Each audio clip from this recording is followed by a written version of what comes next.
I will suppose then, not that deity who is sovereignly good and the fountain of truth, but that some malignant demon who is at once exceedingly potent and deceitful has employed all his artifice to deceive me.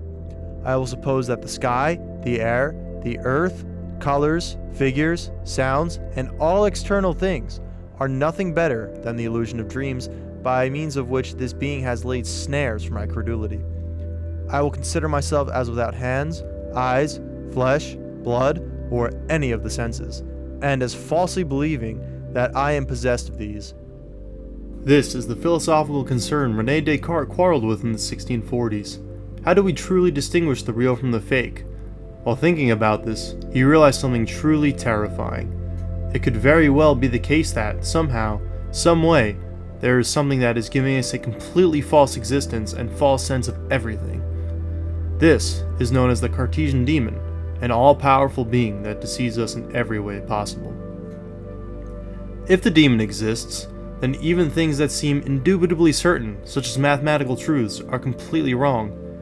Even more terrifying is the fact that, in typical everyday thinking, there is always the possibility of this demon existing. Therefore, you can't be sure that anything you're doing at all, now, in the past, or in the future, is, was, or could be worthwhile in any way. My first experience with the Cartesian Demon was in my Philosophy 101 class at True University with Dr. Lee teaching fall 2021, and we had just gone over the part in Descartes' Meditations where he is discussing the things that you had just heard earlier in this video. And wow, it was pretty horrifying because unlike some interpretations of this part of Descartes' philosophy where some people are like, this is just a hypothetical thought scenario to see how far we can take abstract skepticism. I don't know. Maybe this is the Hegelian in me, this is the inner Hegelian, maybe that's always been there, but you can't just separate abstract skepticism and practical. Like, if you're skeptical about something, it affects the totality of reality, both in the abstract, logical way and concrete way. And so the demon screws with all of that, right? Because it's always possible that it could be true. And as long as it's possible, you can never be sure that it's not there. So this is always a terrifying possibility that on the logical side, you fall into like a skeptical infinite regress of like, well, okay, here's this thought, but that's not true because everything is fake, right? Because this demon is making it fake. But then that's fake. So then, okay, no, it's fine, but then no, it's not because that's fake too. So it's like you just go back and forth infinitely, ad infinitum or whatever the fancy term for that is, right? So that's the abstract side. And then the concrete side, which is maybe even a lot more terrifying because it is so concrete, is that it's always possible, right? Because it's always possible the demon is there, so therefore it follows that it's always possible that everything we do in the concrete world is totally meaningless, just totally empty of any significance whatsoever. It's almost like existentialist philosophy, but like, before hundreds of years before existentialism, it's all worthless and terrible because this demon is making it so. And you could say, oh, well, maybe it's not, but then I could say maybe it is. And because of that, this whole world could be a projection, and everything you could be doing is just completely void of any meaning, because the real meaning is being locked away from you behind this demon, and you can never surpass it because of the nature of the demon. And even though there's no way to prove the likelihood of this thing, it's always possible. And that's pretty terrifying. You might not ever do the real good things that we might in everyday thinking think we're doing. Wow. And trying to find the motivation to go on after something like that, such a horrible yet possible or even plausible notion incredibly terrifying and uprooting and can totally just kill any motivation you have to do anything you thought was meaningful. So that's my experience with the demon, and that's why I lost lots of sleep to it and lots of other bad, interesting things. But your turn. Yeah. So I experienced the Cartesian Demon in a very similar way. Freshman year philosophy course, and yeah, just a similar sort of like it uproots your life in a way, and it makes you question the reality around you, especially when I think my freshman year philosophy course was one of the first times I had really been forced to, well, not forced, but I had really had the opportunity to think about things like this. I had never really had a philosophically existential mindset before that, and so getting introduced to it was really different and really shattered the previous construction of reality that I had.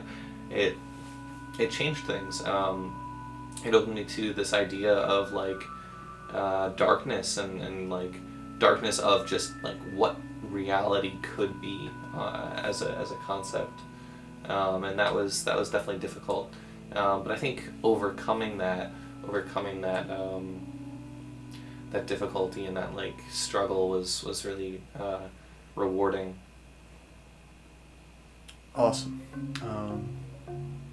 Should we talk about how we overcame the demon? So the next part of my story is also kind of sucky. I didn't overcome this demon, because that becomes the quest of philosophy, right? If you have no motivation to do anything meaningful, at least maybe you have this. Maybe you have the motivation to totally disprove this demon. And that became my obsession for the next year. And this is really where I first started giving my whole being to philosophy in the way that I do now. Maybe not as frequently or in the same frantic, scary way, but in terms of the passion and the real desire to do it is because of this demon. And I'm I need to find a way to see if this is true or not, which is already kind of flawed, right? Because everything's already not true. But I'm there's got to be something, there's this intuition in me.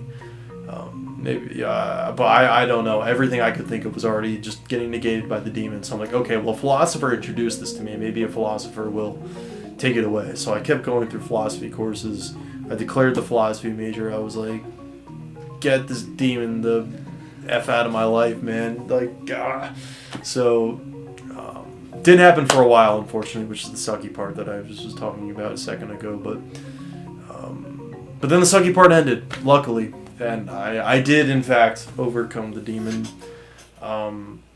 through this guy Kant. And Kant is very big, and I don't have the time to explain that now. But what Kant did for me is show that the kind of reality and fakehood that this kind of thinking, that this thought experiment of the demon is dependent upon, is a flawed way of thinking.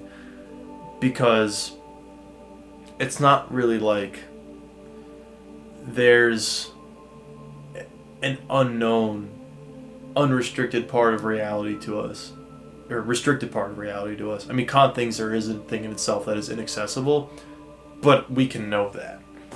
And we can always know something about the deepest, darkest depths of reality. I'm sure we'll go into that in some other content on this channel. But because of Kant changing my way of thinking, and the conclusion being it's okay and reality is knowable, that changed it. That got me out of it. It was really just a mindset change. For reasons I hope to go into when I have more time in other videos. So that's me thing. I did get out. You can get out too. Read some Kant. It's based. Yeah, I feel similarly. I mean, I didn't really get to the point of discovering Immanuel Kant, but I think that for me, the Cartesian Demon mindset or the brain in a vat mindset kind of just proved to be not helpful, you know, in my daily life. It's like, well, even if that is the case, me obsessing over that wouldn't be helpful to my experience, because ultimately I think that the most important thing, in my opinion, is my experience of this life, you know, is anyone's experience of this life.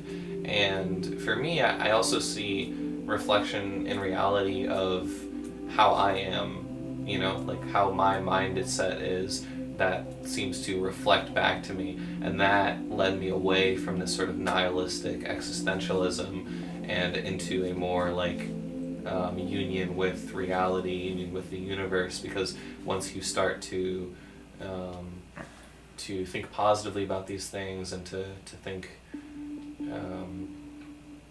more beneficial thoughts, then those things start to get reflected back to you, and those improved my experience, whereas the Cartesian Demon and others made my experience more difficult. So for you, it wasn't really like, you kind of realized that maybe there's something more important for truth than you, and that meaningfulness doesn't really rely on the quote-unquote reality that we're in. It's sort of just like experiential. Yeah, because I think reality is like, there's, you know, we could live in any reality. I could be in a reality like where things are different and I'm having a different experience, and I could just like hop back and forth between those realities, or like a dream. Like a dream is just as real when you're in it, you know, as this world is, and so I like to build myself into a perception. I like to build a perception for myself that allows me to experience this moment the most fully that I can. Well, thank you for sharing that, and I'm really glad, because a lot of that is the stuff I took out of Kant. So the stuff I was just mentioning that like I don't have time for. Well, I guess we do have time for it because Alice just explained it. So I got a lot of that out of Kant, which hopefully I'll be able to explain in more detail later on. And one final thought that I want to leave you with is that another part of that Kantian thinking for me is that a big part of getting rid of the demon was removing that assumption, right, of there's a meaningful outside world and a non-meaningful dream world or demon world. And that's a kind of assumption you go in with. So generally in philosophy, a really good idea is to try to drop as many assumptions as you can, because you might end up getting into a really bad assumption like that.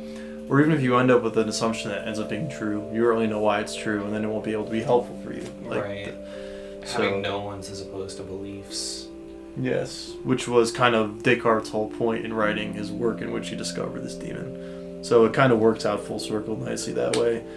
Descartes found his own way out of the demon that involves God and all this stuff that I probably won't go into. That probably deserves its own video if you want to cover that. But at least he found a way out too, so good for him, even though it was a little cheesy, but it's alright. Maybe for his standards and for his kind of thinking it worked.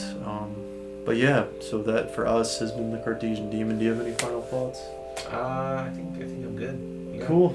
Awesome. That's been the Cartesian Demon, folks. Yeah, thank you for watching.